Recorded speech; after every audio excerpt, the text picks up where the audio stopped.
Welcome to Money, Manifestation, and Business, the podcast that shows you how to use your energy, intention, and consciousness to reprogram your money mindset, unleash a new level of possibility, and create a life and business that lights you up. I'm your host, Jamie Berman, and I invite you to join me each week for a dose of inspiration, coaching, and teachings to help you rewrite your money story, create abundance on your terms, and grow your business in a way that's fully aligned for you. This is going to be so much fun. Let's dive in. Welcome back to the podcast. I have a special guest this week that I'm so excited to bring on because she is such a dear friend of mine who just happens to be the most masterful sales person I've ever met in my life. And in fact, we met during a sales conversation 9 years ago when I booked a consult and I was looking at this mastermind program, and Jill Esplin, who's on the podcast today, was on the other line helping me navigate if this program was right for me or not. She was the one who was conducting the sales. And during the process, it was actually one of the most insightful sales conversations I ever had, because you know what she did? She sold me on not joining the program. She said, Jamie, it doesn't sound like this is really what you want. This doesn't sound like it's for you. And what she did was she actually said, I actually recommend you go do this other program that was not affiliated with her in any way, shape, or form because she had my highest interest in mind. And I will tell you what, that conversation blew my mind. I've never felt like I wasn't trying to be sold to. And because of that, I built so much trust that later on, maybe a year later, I was on another sales call with her for a different program, which happened to be an in-person retreat. And she did sell me on that one. And we have since met in person. We have become dear, dear friends. Jill has actually supported my business. You might have even talked to her or met her on one of my retreats because she comes and supports. And I just couldn't wait to have her on the podcast to get into her brain and learn more about her thoughts on selling, on what's working in 2026. She works with some of the best thought leaders out there. She works in sales with them. She helps them convert their funnels. And I am so excited to pick her brain. And so Jill, welcome and thank you for being here. It's so good. Aloha, everybody. We're literally in Hawaii. And she also didn't mention I'm Millie's godmother or dog sitter. So most important title. Most important. Millie's my little multi-poo, as you all know. And yes, Jill is the godmother. She saw Millie before Josh even did. So welcome, Jill. I have some really good questions to ask you that I know a lot of my clients are asking. So before we dive in, can you share a little bit more with everyone how you work with businesses around sales? So yeah, when I work with companies and founders, I'll often look at how to optimize sales. And that looks different for every business. So we'll look at different funnels. We'll look at the process. We'll look at the actual, like if it's a call, we'll break down what's happening, the language on the call. I would say sales to me is how do you nurture a consumer all the way to purchasing? And that can look many ways in today's market, everywhere from sales calls to application to text and special invite. More and more I'm closing in ways that, we never thought was possible years ago. So it's really customized to your business and helping people feel confident in their sales abilities and in their sales systems. So I'm going to pick your brain about the specifics, about what people struggle with. So first thing I'm curious about is when you come in to work with a thought leader or a coach or a company, and you're looking at their sales process, what are you seeing people doing wrong? Are there things that you're like, oh my gosh, if you just did this, that would make a big difference? What are you seeing that like people are missing or kind of like doing, I don't know if it's doing wrong, but it's like a missed opportunity? Well, one of the biggest, I think, missed opportunities is people aren't even getting the invite or getting to the place where they would check out. Someone will say, well, I had a call with them. I sent them the next steps and then I never heard from them. And I said, well, did you follow up? Did you call them? Did you text them? No, I emailed them again. I'm like, oh, to the same email that you didn't hear from the first time? They're like, yeah. Okay, there's also just a thing called deliverability. And that's a huge issue. So I will check in with people and say, first and foremost, let's make sure if you're on a call with someone, it's great to email in real time and say, okay, I just sent you the link. Did you get it? And you'll know. And they'll say, no, it went to my spam. Great, let's go find it, right? If you don't send them that invite or pay link in the moment over a Zoom or over an email, I always tell people text. And not one of those text services where it's like, reply no to unsubscribe, like your personal phone. And then I'll either hear the founder or the salesperson say, but they'll have my phone number. And I'm like, they will. What does that mean? And they're like, well, they'll continue to call me or email me at odd times. And I could tell you, I probably have over 1,000 people's more than maybe 2,000 people, random numbers in my phone because of different clients, different launches. And rarely, maybe 0.01% of the time, they will email me at a random time or continually misuse it. But for the most part, it is my biggest secret to actually convert and connect is just my phone to their phone, the human way people connect. Yeah, that makes such a difference because then I think the automated, responses, they just don't work anymore. They used to, but I have seen such a difference bringing personal touch in. And this is something actually I didn't mention is that Jill has taught me so much about sales. I'm so lucky. And, after I've shifted, Jill had mentioned, Jamie, in 2026, you got to be more personable. The automated responses and just hoping someone gets it is not going to do it. And ever since starting that, I probably am thinking of my last, successful launch that I had. I would say probably at least 50% of the conversions came through me texting my clients and texting people, just reaching out genuinely. And it's a totally different way to receive support. And, people just get back to it. And it being personable is the best, and even audio messages. So I completely agree with that. So I'm curious if there's other simple things that you see people not doing in their sales funnels that if they did it, it would increase conversions. Text messaging is one. Anything else? Yeah. So a sales funnel, right? Essentially, the consumer person, they come in some way, right? Whether it's a DM on an Instagram, whether they heard you on a podcast, whether it was a free class and now they're in your, opt-in, right? So I think when we talk sales conversion and sales funnel, we always want to be clear too. What is that ultimate goal? Is it to have them enroll in a high ticket item? So maybe we do start them at a small $7 opt-in, right? A lot of people are seeing that the age-old saying, right? A buyer is a buyer is a buyer. So, right, do we maybe have them start at a $7 opt-in? If we buy there and we have someone go, okay, they like that $7 quick thing they could consume. What's the next thing, right? This is all part of a sales funnel. The next thing, say $49, right? You guys, as I'm saying this, you're probably like, oh yeah, I've seen so many offers now. Instead of a free opportunity, it's a $49 class or a $47 class. Why?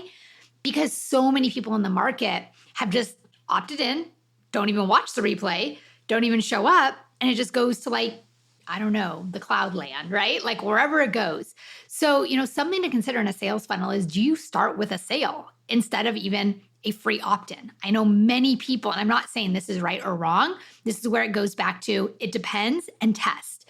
So I would test if I was you. Try and see how many people opt in to a paid funnel, and then watch that lifetime value of that customer. Do they go on and end up spending more and buying a higher level ticket item, product, experience, etc., versus, say, doing a free funnel? And start watching. Does your free funnel, is that converting? Is it not? But I think it's starting to be the landscape where testing and really tracking is so important. If you've been in the industry for years, you probably remember the days it was just a free opt-in, a 3-day event, open cart, nurture. And not that that's not working, But there's a lot more touch points in that. They'll have a VIP upgrade. They'll have I'm trying to think of some recent things I've either seen or experienced.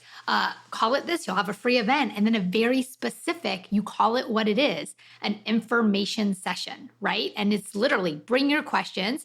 You let them know this is a sales call. I'm going to answer questions. I'm going to have an offer. Why? Because trust is so big. People know when they get on exactly what it is. It's not a bait and switch, right? So maybe you only have 12 people on that call, but those 12 people truly know why they're there and they're wanting to be quote unquote sold to. And that's the other big thing to flip the script on, right? People are like, I don't want to be salesy. Maybe you don't want to be salesy, but I would hold it as, how do you be honest and let people know I'm going to have an opportunity, I'm going to offer you something to buy, and I want to answer your questions. Does that make sense, Jamie? 100%. Totally. Yeah. Love it. So what is your philosophy on sales? First and foremost, the thing you're selling, you have to believe in wholeheartedly. It's the thing you want everyone to do. You want your best friend, your parents, your loved ones, if they're the avatar, obviously. Like I'm thinking of something I believe in so much and I sell, and it's a fitness program for women in midlife. I want everyone in my life to do this program. And when I quote unquote sell to someone who I don't know, they can feel my own belief in this program, in this product, in it. Why? Because I really believe it works.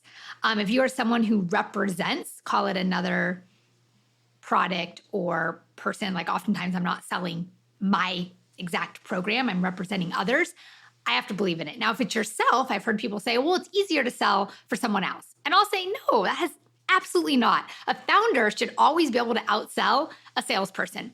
And if a salesperson could outsell the founder, then I go back to the founder and I'd say, all right, let's work on your sales skills, because you should always be able to sell your program better than somebody else. You're the creator, you made it. If you don't believe in it to that level, then the second thing I would say is maybe you're just not a great salesperson. So then we can work on, like, call it the tools of sales.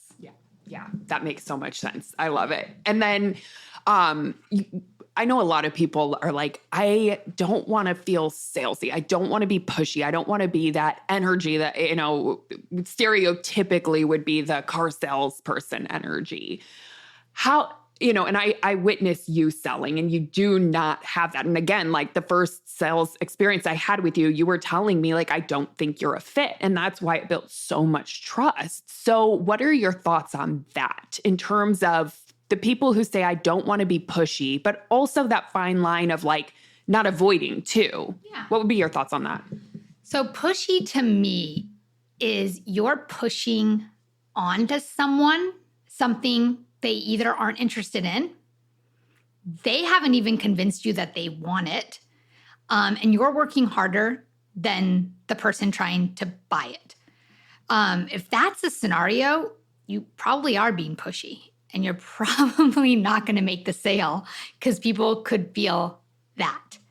That's why I think it's so important in your sales driver, whether that's a free event, whether that's a call, whether that's a funnel, but you're giving someone the opportunity for them to know and for them to say, I need this, right? They should be sitting in the seat of, how can I get this?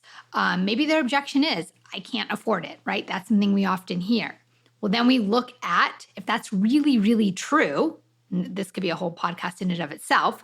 But what I mean by that is this idea of like, is it really true? When someone says, I can't afford it, is it, they really can't. Like, I truly cannot afford right now a $10 million home. That's also why we pre-qualify. A realtor would not even allow me to go and tour a $10 million home because they would pre-qualify me, right? So that as a founder or salesperson, you want to look at, right, how do you pre-qualify someone for a higher price point program? So you have less of, I quote unquote can't afford it. Now, sometimes I can't afford it means I really don't want to do what it takes in order to invest in that. Because I've also talked to people where they say that and I work with them. And in the end, they're like, okay, I actually can. They're like, I can. I'm thinking someone, they literally started, doing like the dog walking service. And that amount of money they put aside and they put that towards the program, right? We brainstormed ways they can make extra money. I don't know what it's called, but like Rover or something, one of those services, right?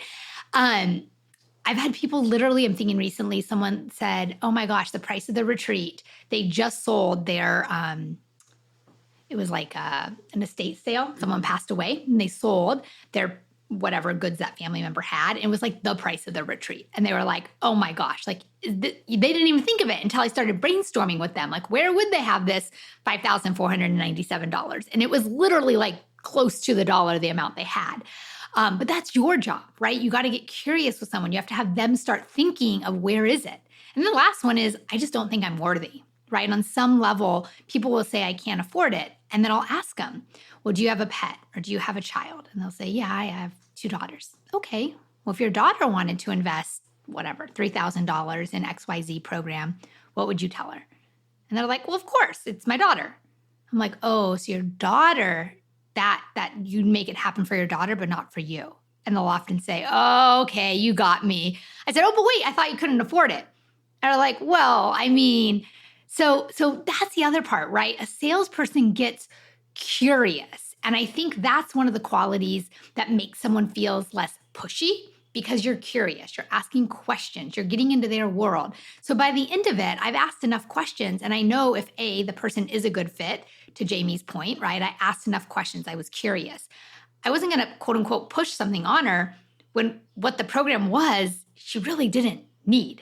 And like she said, a year later, now there was trust, now there's rapport. She came back for a very aligned program and that I didn't have to push. I just answered some questions. She made the choice on her own. Maybe we worked with a payment plan, but like there's a difference of pushing something versus like the visual I have is if I put my hand out and you put your hand in my hand, I gently pull you or invite you in. That's the feeling of like aligned sales.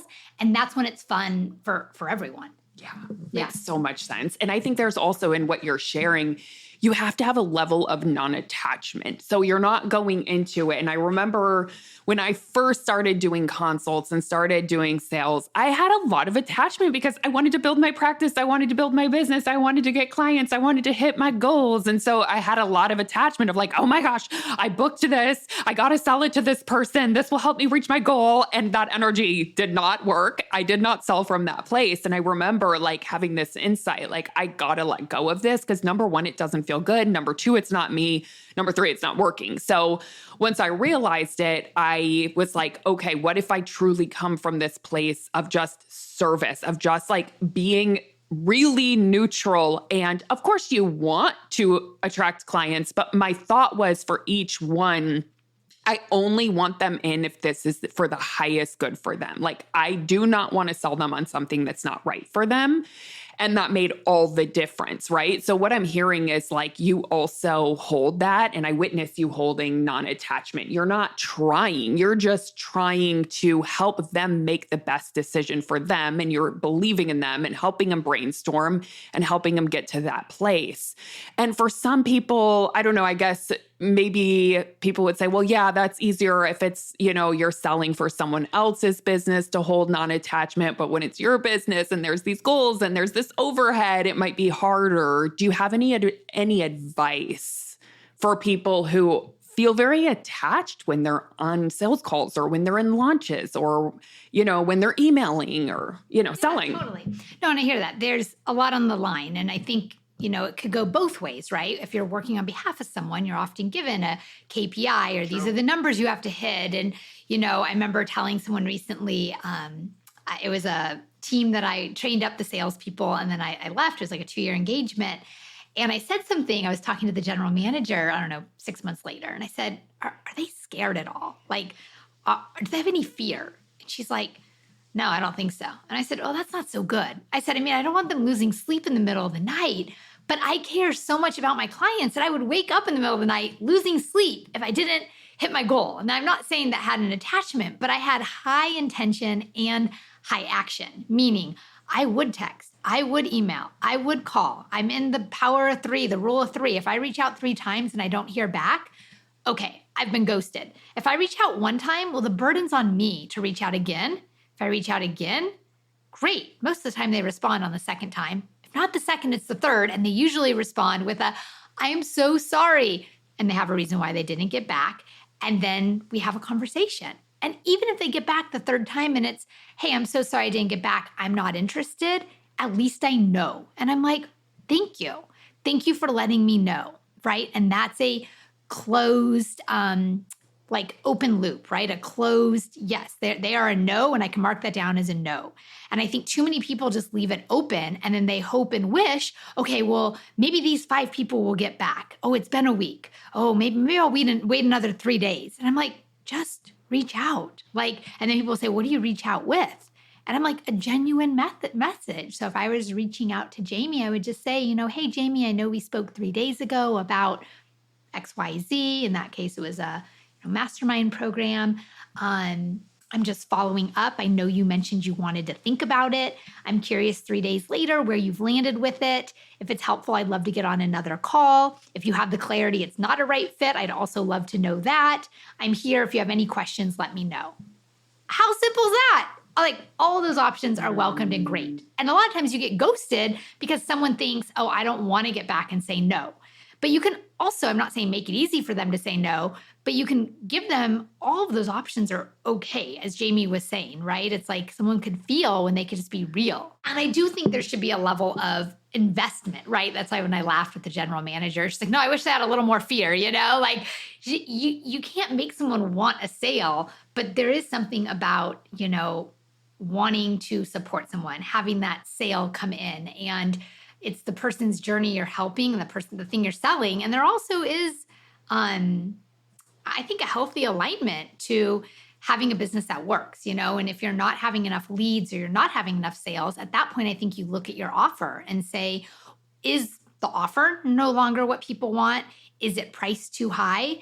Is it, are we not aligning with the right demographic? Do we need to be marketing this elsewhere? So if sales aren't coming in, it's less about you and more the question, again, with curiosity, where is this program? Where is this product in today's market? Is this still aligned, right? But what a lot of people do is if the answer becomes no, they make it about them. Mm-hmm. And sometimes, Jamie and I were just talking about this a few days ago. I was saying something along the lines of isn't it funny how trends happen? I remember the pinkberry trend, and every corner there was remember that frozen yogurt from Korea, right? Pinkberry was everywhere. Not Dunkin' Donuts, Krispy Kremes. Mm-hmm. They were everywhere, right? And then all of a sudden, I saw so many going out of business signs for pinkberries and Krispy Kremes. Well, did the owner do something wrong?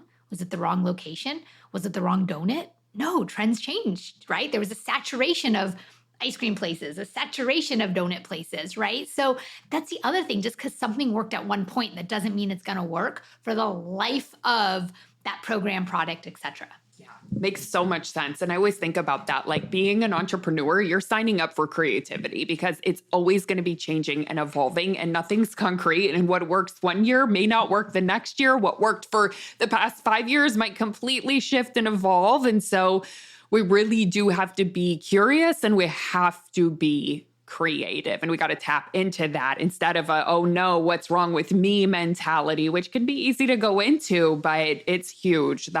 It makes all the difference. And the other thing that what you were talking about, the attachment, and you have to have some level of commitment and intention. And I always like to think of it as you have to be wholeheartedly committed, not necessarily attached, but committed. You have to be all in. And that's the way it is in business. So I love it, Jill. It's so good. Okay. So real question that I know some people will probably absolutely love to save, or they might be in the middle of this right now. Maybe you're in a launch and you're in the middle of it and you're feeling like it's crickets. I know we've all been there if we've had launches. And a lot of times I get the questions, what do I do? What do I do when it's crickets? When it feels like there's no one out there interested, but I'm not sure. Do I close the launch early? Do I give up? Do I shift gears? What do I do? Do you have any advice? Because how many launches have you done at this point? You are too many. But I mean, you're masterful. And I'm curious what you would recommend during that time. Yeah. So I guess when you say it's crickets, is it, if you only had, let's say, again, in the coach world, I'm speaking more to the industry of service providers, and there might be some type of sales event in a launch, right? I also tell people there's just the reality of a sales conversion and a metric. So if you had, say, 100 people sign up for your free event, it wouldn't be realistic to think 80 people are going to buy. Like, never say never, but unless you have the most engaged and the warmest leads ever, that would be a ridiculously high conversion, right? When I'm saying 80%, that means 100 people come to a free event, you offer something, and they buy. Well, if they bought it 80% and say your offer was $1, then I'd be like, yeah, that could be realistic, but it's probably priced too low, right? Like no one's going to charge $1 for something. So the biggest thing I also want to look at is conversion. So then the question is, well, how many are in your pipeline? Whether your pipeline is a free event, whether your pipeline is you have a Facebook group, you're on Instagram, you put an offer out. You also have to be mindful of how many people see it. What you don't have control over is the algorithm. What you don't have control over is how things get, fed into someone's inbox, right? Like more than ever, as I was sharing, things are going to spam. Things aren't even getting delivered to people. So when it's quote unquote crickets, and if you're a newer coach, that's when you really, I think, start looking 5 steps before that is like, what am I doing to nurture, to build relationship? Even having people come to a, free event once a month or once a week. Like, how are you getting to know people? So when you do offer something, they're like, oh, I have a relationship with you. You are getting to my feed or my inbox or whatever, right? I know some big people in the space right now. When I say big people, like big names who are going to once a week, they're doing a live webinar. Where never in their career before did they build their business on a live webinar once a week. Why are they doing that? Because they need more of a touch point, right? They're bringing people in, people experience them, and then there's call it a sales call. Then there's a follow-up. Then there's a nurture, right? So if it's crickets and you're at the place where you're like, why aren't people buying? Why aren't people opening my emails? I would go back and look at, again, what's the offer? Where are people coming from? Is this landing? And after the launch, get curious. Why send out one of those emails? Like, why didn't you buy? And ask some reasons. I did this with a recent client where we had a launch and we had, I'd say, less numbers than we typically would. It was a lower conversion than what would be typical. And we sent an email and we asked, like, why didn't you buy? And we got a pretty good amount of responses. And the 5 questions they could answer was something like, I didn't know the cart closed. Notice what I said. I didn't know when the cart was closing. I followed up with those people, each one. So I said, I reached out, hey, Jamie, you didn't know the cart closed? We could still enroll you. It's only 3 days later. You didn't miss much. You could get the recording. That's a way to still re-engage. They really didn't know. Another one was like, it was something out of my budget or I couldn't afford it. We offered them a downsell, which is like a lower price point program. It was something like, I wasn't ready to do a deeper dive right now, or I'm maxed out on my personal growth. That was just our awareness to see. Because that's the other thing, right? If they're not investing in your program, what else are they investing in? Sometimes it has nothing to do with you. They're just committed to other programs.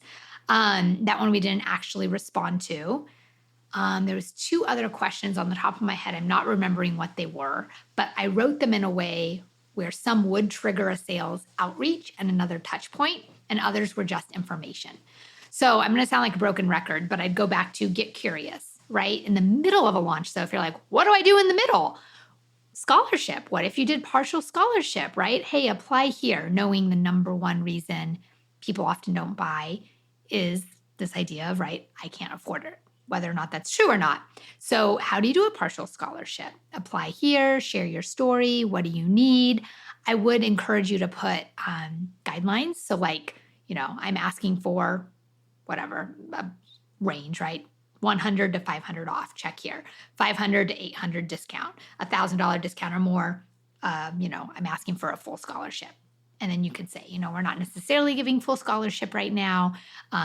We'll keep that in mind in the future if that's true for you, and or partial. And I've seen that's helped. I've really seen that's helped people, and also being really in integrity with picking people who this work would align. And if it feels in alignment for you, especially if it's a one-to-many type program, that can work. Now, if it's one-on-one coaching, that's probably a little bit different. But I was speaking more to like a one-to-many program. If you're running it anyways, if you could bring in an extra X amount of people, what does that mean for you and your business? Yeah, that's really great and fantastic. Yeah. Another thing that I'll just mention personally, because I've done also a lot of launches. So I've got some experience there, and Jill's been there supporting me for many, many of them. And another thing is just keep holding belief, because I do notice there tends to be in most of my launches, what I call quote unquote messy middle, where it just feels like nothing's happening. It's not working, crickets. And I've had launches really turn around because I stayed in full commitment the whole time, and I didn't let it mean it's not going to work. Even though I had to process my emotions and move through it, I've still stayed wholeheartedly committed. And maybe it did mean get on text. Maybe it did mean do another live call to get people on, an informational call. I've done open coaching calls, something to get people re-engaged, and then personally touching out to those people, or personally reaching out to those people. But I've had a handful of launches where over 75% of the people came in on the last 2 days. And I had one huge launch where 75% came on the last day. We were like, what? Every 5 minutes, it was, here's another sale and another sale and another sale. And I thought, oh my gosh, 2 days ago, I was thinking I had to change my whole life around. And here we are. So hold belief, hold the commitment. So this is what I would say is if you can just stay in that commitment, no matter what the results look like, that's going to make all the difference. And then do things to re-engage with people. That can help so much. In the partial scholarships, we've done that before, and that's made a difference too. And it's also allowed some people to be able to come in that wouldn't have been able to otherwise, who then went on to become clients for many, many years. So fantastic. Yeah. Sorry, I was assuming crickets. I was thinking like the very end, and you're like, okay, right? But the other thing too is you can still add like a mid-cart bonus, or you could, as a client, literally today, it was supposed to be 12 months access to a program. We were talking this morning on a team call, and she's like, I think I want to do lifetime access. And I was like, really? And she's like, yeah. I was like, well, you opened cart yesterday. We should send an email tomorrow saying like, more or less she wrote the email from the place of like, I was talking to my team. I said, I want to do lifetime access. We wrote a story around that. And that's a huge value, lifetime access, which included coaching with the coach, lifetime, right? So that became that'd be day 3 of our launch, a huge pivot that like, we didn't necessarily know we were going to do, but I was like, that's going to move the needle, at least getting people interested back to who's already interested, right? Like we're really speaking to those who are interested. So yeah, there's a lot of, I'd say like levers you can pull during a launch. And as Jamie was saying, it's like really holding that belief. It's not over until the very, very last day of that cart close. And we already know most people buy on day 1 or day 5 or day whatever last day is. And those middle days, it's like, okay, so. Thinking about it. Yeah. Totally. They do until they know they need to make the move. One more thing I want to say, because not everyone has a business that's launch-based, right? Like I worked with a client for 2 years that they have ongoing. Evergreen? Not evergreen. It was like a service-based business, right? They were selling a service, and people would have a call, and then we would match them. It is in the publishing industry. So if they needed an editor or a writer, right? So that's ongoing throughout the year, right? So if you have a business where you're selling something that's throughout the year, it's a live deliverable, or you're selling, in that case, it was, editorial services, right? So it's like that sales process, it's very different if you're doing something that's timely or if you're doing something ongoing. But no matter what, I'd always say the key is, right, give an opportunity to experience whatever it is, have some type of activating event, a lead gen, whether it's paid traffic or organic, and then like nurture them if they have had a call or if they've opted in on something, even if you're talking on Instagram, right? Like really using that opportunity to connect human to human, because you could be enrolling. I'm thinking like people who do private coaching, you're enrolling year round. That's not just like during a launch, So it's like those come in year round. What makes Oh, just say those people. Yeah. Those people, when you're like a coach, for example, you're enrolling year round. It doesn't mean you're having a sales activator event, but I would encourage you to do something monthly or, in some way that someone gets to experience you, but you're also enrolling ongoing. So how are you continually connecting in with people? And the biggest thing I think is being real, connecting, then giving them an opportunity to actually get to work with you. That's a lot of sales aren't happening because they aren't even giving an opportunity to work with them or telling them how to. Yep. Oh, you know what else I love that you were sharing with me earlier is how on average, Jill was telling me on average, someone needs to consume about 7 hours of your content or have 7 hours of time with you or emails or whatever it is before they buy. That's typically the average. So helpful to know and to think about when you're like putting content out in the world and nurturing people. Yeah, they're rarely going to see one carousel and be like, I'm going to hire you as a coach, right? They've probably listened to your podcast. In Jamie's case, if you're listening, I'm assuming if you've bought a program with her or if you've thought about buying a program, my guess is you've listened to the podcast, which is hours upon hours upon hours, or YouTube, like long form or some way though, but very rarely someone's going to go, hey, I saw one Instagram or one reel and let me work with you. Totally. I love it so much. Okay. I have one final question for you because this is the Money Manifestation and Business podcast. We talk about identity a lot. So I'm curious if someone wants to embody the identity of a good salesperson, like someone who's good at sales, if they decide I want to become that person, what would they need to embody, whether that's a way of thinking, a way of feeling, or a way of being? What would you say that might be? Yeah, I think the two biggest qualities to embody would be like curiosity and caring, and like truly being curious about that other person and truly caring and being a stand for them. And I think those two go hand in hand. And people will say, oh my gosh, Jill, you could sell a, what do you call it? An Eskimo ice or, someone who doesn't need ice. And here I could sell them ice. They live in an igloo, right? And it's like, well, I don't know if I actually would if they're living in an igloo. Like they wouldn't need the ice. Like I actually care. And I think people could feel that. And then the curiosity, right? It's like, what do they really need? How can you ask so many questions? So by the end, you're like, here is why you need this. And better yet, they're telling you why they need that because you've done such a good job, like asking questions, helping them connect the dots.